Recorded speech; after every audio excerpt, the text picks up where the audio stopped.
प्राव्याचे केस काढायचे ना बाबू, केस काढायला आहोत ना आपण.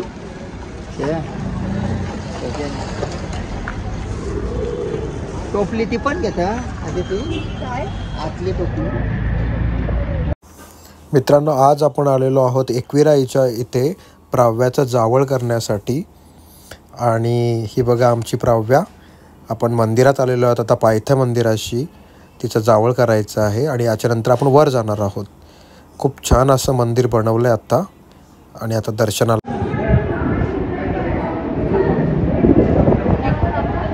दिलती का बाबा दिलती कोणी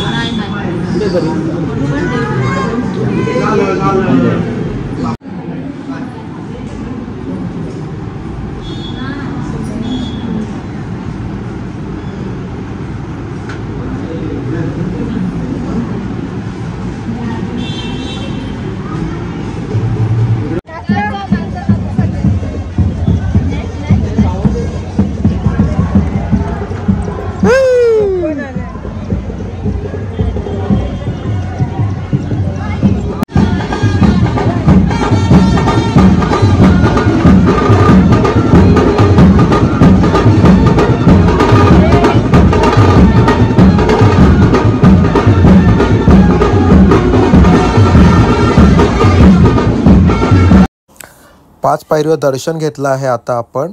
आणि पुढे निघालेलो आहोत. प्राव्याला आपण कोंबड्यात बसवली आहे आणि खूप तिला मज्जा वाटते त्या कोंबड्याची. आणि आपण असंच आता असेच तिला घेऊन चाललेलो आहोत वर आईच्या मंदिरामध्ये.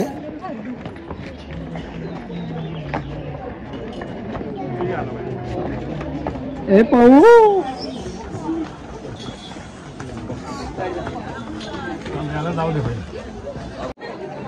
प्राव्या, हाय प्राव्या.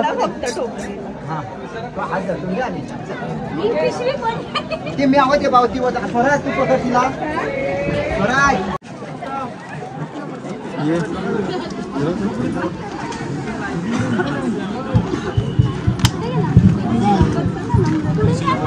जरा कोंबडा आरवा जरा.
मित्रांनो, संडे आहे आणि तुम्ही बघू शकता खूप सारी गर्दी आहे.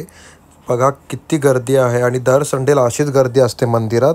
त्याच्यामुळे दर्शनाची खूप मोठी लाईन लागलेली आहे इथून सुरुवातीपासूनच. आणि त्यासाठी खूप वेळ जाणार आहे दर्शनामध्ये.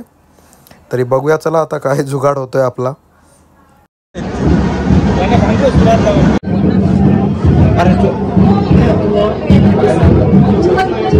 दादा घ्या ना चेहरा, माझा हात लागला कॅमेरा.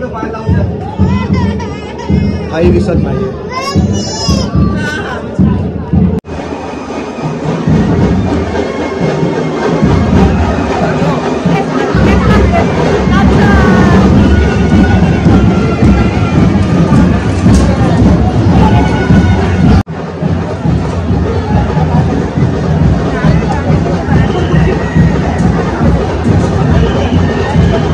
तो पण हातवरती का?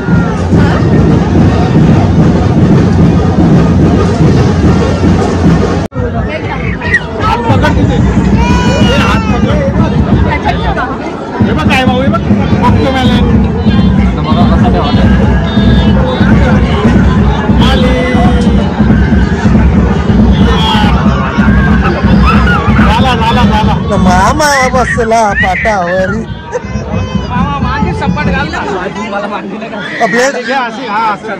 ब्लेड चेंज केला ना. पाय पकड पूजा.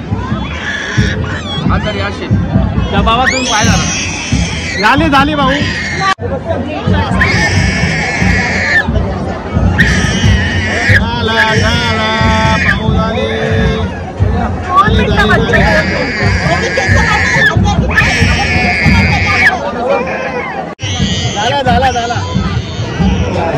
इथं नाही स्कीम.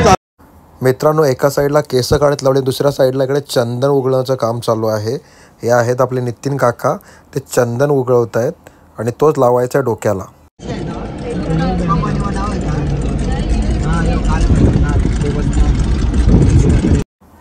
मित्रांनो, एकविरेला केस काढल्यानंतर आपण आलेलो आहेत एकविरा आईचं माहेरघर, ज्याला देवघरी म्हणतात, जिथे कालभैरवनाथ जे एकविरा आईचे भाऊ आहेत तिथे आपण आलेलो आहोत दर्शनासाठी.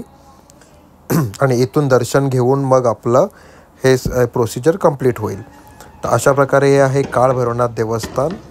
आणि आता आपण आतमध्ये जाऊया आणि त्यांचं दर्शन घेऊया. हे आहेत भगवान बाबा कालभैरव. आणि हे बघा समोर आहेत काल.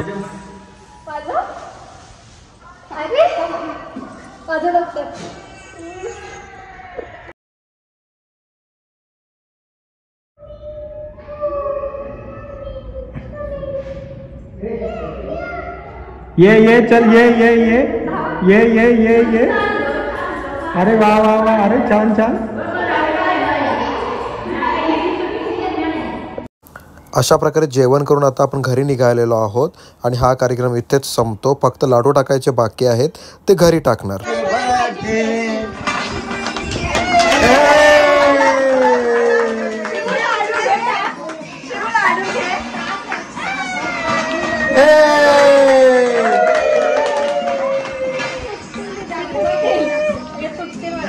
नको नको त्यांना